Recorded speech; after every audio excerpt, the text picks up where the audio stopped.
Seahawks, as I see it, and I think you agree, we touched on it a bit after the show yesterday, they're in a great spot.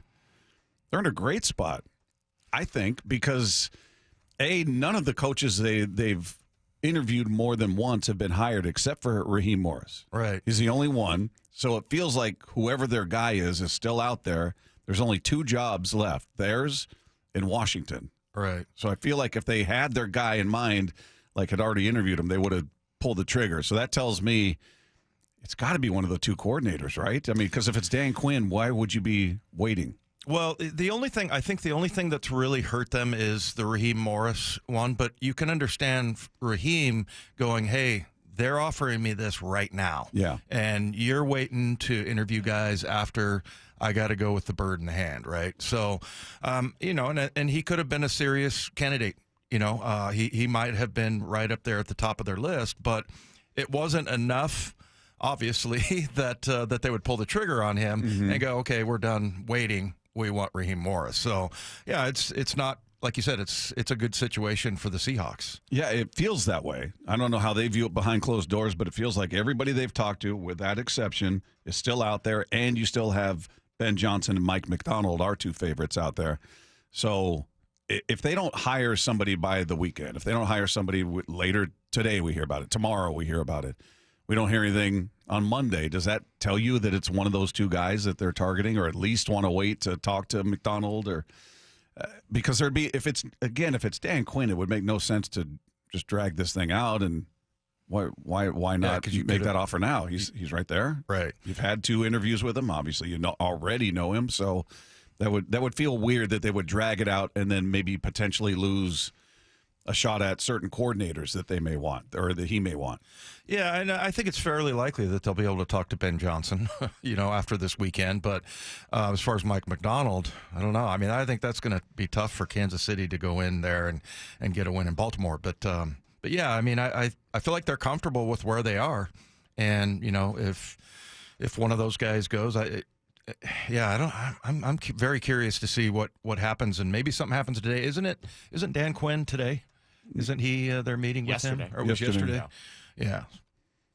So anyway, yeah, I think Quinn's the safest bet by far. But and I think he knows the culture. He knows John Schneider probably better than any of these candidates, right? Certainly, yeah. So yeah, I mean, I think for him, you can kind of wait to talk to the other guys because you know exactly who Dan Quinn is. But But do they? Well, I guess maybe they don't fear. All the other jobs have been filled up except for Washington, so maybe they feel like, well, he's not going to go there. Or I don't know if he's interviewed with Washington. Well, and we've kind of talked, the people we've talked to, like Field Yates, it's kind of sort of a foregone conclusion that, that they're going to get, was it Ben Johnson? Ben Johnson. I think, yeah. He seems to believe that's right. Going to be, but hey, I like Ben Johnson. He'd be my first choice. To me, it's 1 and 1A. It's Ben Johnson and it's Mike McDonald. If they got Mike McDonald, I'd be very happy. I feel the same way. I'm excited about either one of those guys because I think what both are doing with their teams is pretty unique in today's game. It's to see, especially the dominance of that Ravens defense right now. And again, they have talent. I understand it takes that to make it work, but I just like what I see from both of those guys with their teams currently. So that the idea of them being the new head coach and getting that shot is pretty exciting. Well, and Ben Johnson, I think the more we go along, and especially if the Lions are able to somehow beat the 49ers and you see Jared Goff go, because earlier in the year, I was going to ask the question, would you rather have right now, was it Geno Smith or Jared Goff? Mm-hmm. And I thought that was a fair question. But right now, I feel like, Jared Goff has been fantastic. I mean, he really has. I'm not sure that he's even better than Geno as far as off-schedule type of plays, but as far as getting the right offensive coordinator in here and saying, look, this is what we're going to run, kind of like what Shanahan does with Purdy. I still think Purdy's good. I do. You still have to make those throws. You still have to have the smarts and everything to let the whole progression play out and, be disciplined. But still, I feel like Geno's a little bit better as far as, his feet. Jared Goff, not known as a running quarterback. I think he moves around the pocket a little bit better. So, and I think if you have a guy like Ben Johnson and you bring him in here and, Geno's your guy, I think he can do really good things with him. Oh, I have no doubt about it. I mean, Jared Goff, second in the league in passing yards this year, completing over 67% of his passes, 30 touchdowns, 12 picks, 4,575 yards. I mean, he's had a nice year, and he's played well, and we're seeing that, kind of, I don't know, reclamation project sounds kind of harsh, but what he's done with Jared Goff, and we've talked about it, what Mike McDonald has done with Jadeveon Clowney. Yeah. Two guys that you looked at and said, nah, for different reasons. Just Clowney feels like he's just older. The idea that he's going to, really provide much of a consistent spark. Like, yeah, you can put him in here and there. He's a veteran. He knows what to do. But for him to have the year that he had, to me, says a lot about both these coordinators. What Goff has done this year and what Jadeveon Clowney has done this year.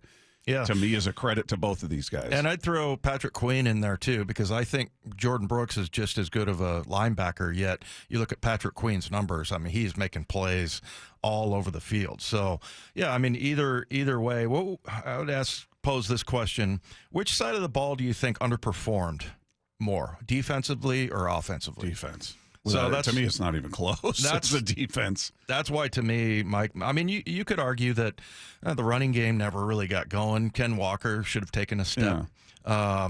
You should have used DK a little bit more, Tyler Lockett. So I think either one of those, but I guess I'm biased more on the defensive side. And I feel like that, you mentioned Clowney. I think Queen, you look at their safeties, they're okay, but they make plays. I mean, so... Yeah, I think if they hire either one of those or Dan Quinn, I'm just going to sit back and go, okay, what'd you see? What did you hear? Why is it that this guy was better than anybody else?